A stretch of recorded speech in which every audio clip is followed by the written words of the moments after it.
So Powell is warning of a weak recovery if policymakers provide too little support for COVID relief. And so today what I heard is that Democrats, Pelosi, wanted to come to the table and talk with Republicans about another package, and that happens to be COVID relief. However, Donald Trump wanted to halt or stop that. Says that he didn't want to really talk about it unless he was reelected. And that sounds like somebody's playing with American lives, which they already have. Leadership has not really done enough. A lot of businesses have been lost, a lot of jobs have been lost, a lot of lives have been lost, a lot more lives are being lost. Teachers are dying, kids are getting sick from this disease. People could lose their homes, people are getting evicted. Now we have this. This is pretty serious. If you can't see, if you drive around in your local neighborhood, if you see businesses where it might seem well and good and creative that they have people eating outdoors, some of those businesses used to have indoor eating because they were normally functioning as a diner or an indoor restaurant. If you see makeshift tents where they have chairs and tables out there, they are struggling to keep their businesses open. That's what you're seeing. You see a lot of that. They're not like little cafes where they had outdoor few tables and chairs. No, these are big, like Sizzlers, Coco's, IHOP, whatever the restaurants there are, where they're trying to get people to buy takeout and they're struggling to stay afloat. Many businesses have been lost. You see some places where they have open for business, everything must go, store closing soon. You'll see things like that. That is a red flag. Those are all red flags. So this says Powell warns of a weak recovery if policymakers provide too little COVID-19 relief. Federal Reserve Chairman Jay Powell said Tuesday that policymakers should not be afraid to offer more support to the economy, warning that too little of relief Congress and the Fed risk a slower it risks a slower recovery from the COVID-19 crisis. So this is from a reporter, Brian Shum. And so this basically is, in a nutshell, it's just telling you how there's a threat to our economy. And it has been, and it's going to get worse. And so think about it. You have a moratorium where they're trying to save homes and they're trying to save more renters from being evicted. They had to shell out money to try to keep people in their homes. And now we're hearing that Donald Trump is saying he doesn't want to talk about COVID-19 relief bill. He's more concerned about electing Amy Coney Barrett so that she can fill the seat of Ruth Bader Ginsburg, so that he's more concerned and the Republicans are more concerned, the ones that are in his corner cabinet, that they can pretty much inflict, I'll say that, their agendas on American people, as if they haven't already. So the risk of overdoing it seem for now to be smaller, Powell said in prepared remarks at the National Association of Business Economics conference. So even if policy action ultimately prove to be greater than needed, they will not go to waste. So Powell emphasized that the recovery would be stronger if monetary policy and fiscal policy continue to work side by side. But with the interest rates nearly at zero already, the central bank has made it clear that in recent months that Congress and the White House are better suited to address the needs of the economy at the moment. And so this is Powell pictured here, putting a mask on, Federal Reserve Chair Jerome Powell. He puts his face mask on as he prepares to testify during the U.S. Senate Health, Education, Labor, and Pension Committee hearing to examine COVID-19, focusing on updates on the federal response in Washington, D.C. This was September 23rd, 2020. So nearly every member of the Monetary Policy Setting Federal Open Market Committee is on record saying that more policy support is needed from Capitol Hill. So Richmond Fed President Thomas Barkin said August the 3rd that the lack of the relief package would be a pretty traumatic move for the economy, and it's already happened. Donald Trump says he doesn't want to talk about it. He's more concerned about electing Amy Coney Barrett because he wants to pretty much dominate and control the way American society is run.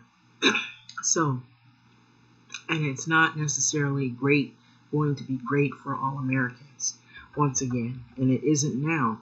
So for his part, Powell has walked a tightrope with his language on fiscal policy, urging action while at the same time emphasizing the central bank's independence.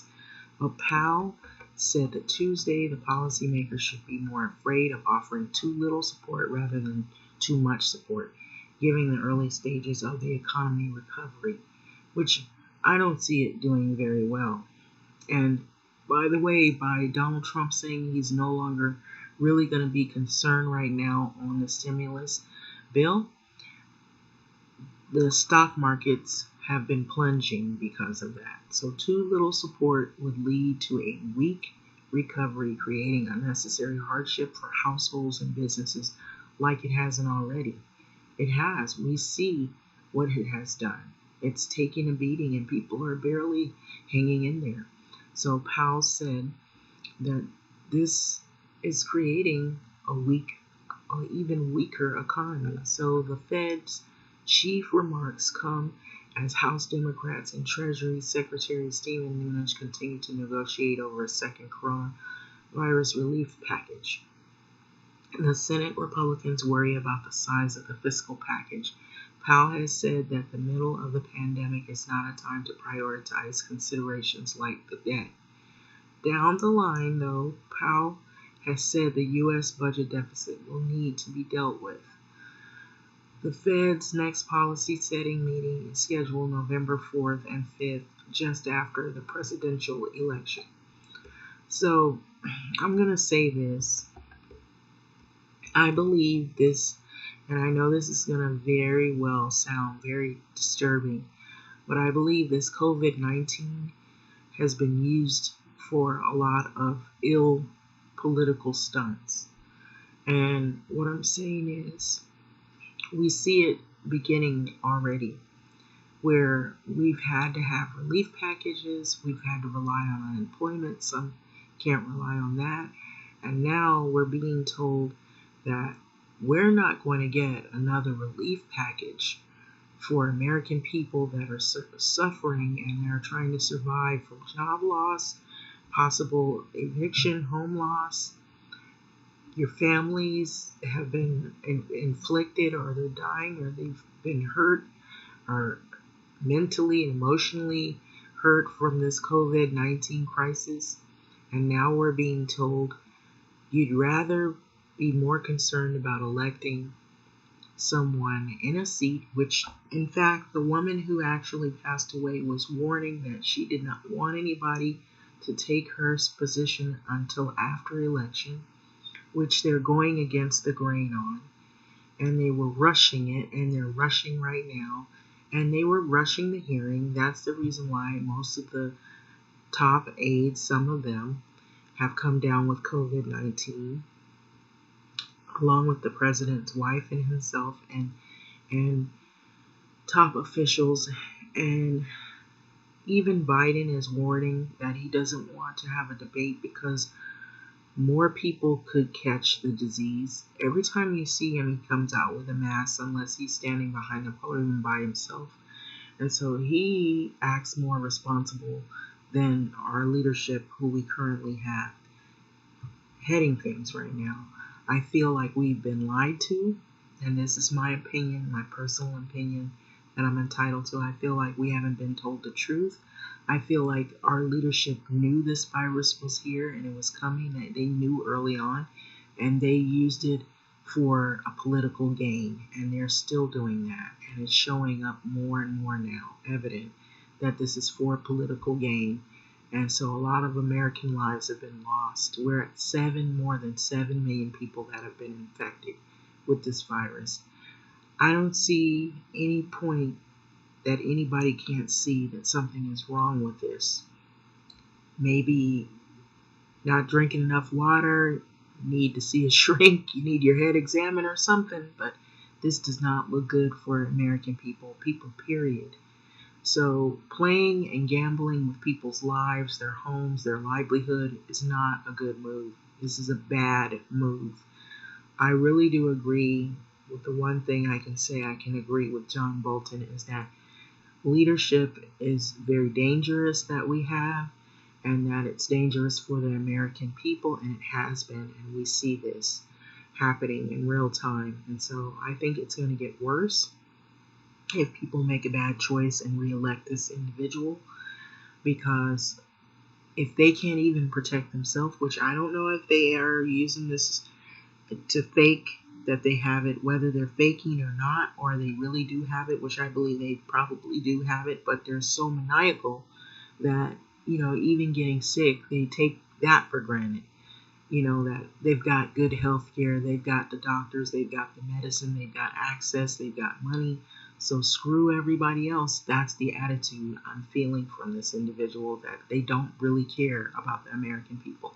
They just care about their own politics and agendas, and pushing them on American people and forcing them, shoving them down our throats. So this right here is unfair right here. And so even the Federal Reserve chair is saying, red flag, red flag. Our economy is already hurting, and it's going to get worse. Having said that, I'm going to let this video go. I think we are not being told the truth, and I think we have more than a crisis. We have crises upon crises, and more that are going to come if we make a bad decision and reelect this person who pretty much we see what has happened so far. It could get even worse. Having said that, like, comment, subscribe, and thanks for listening.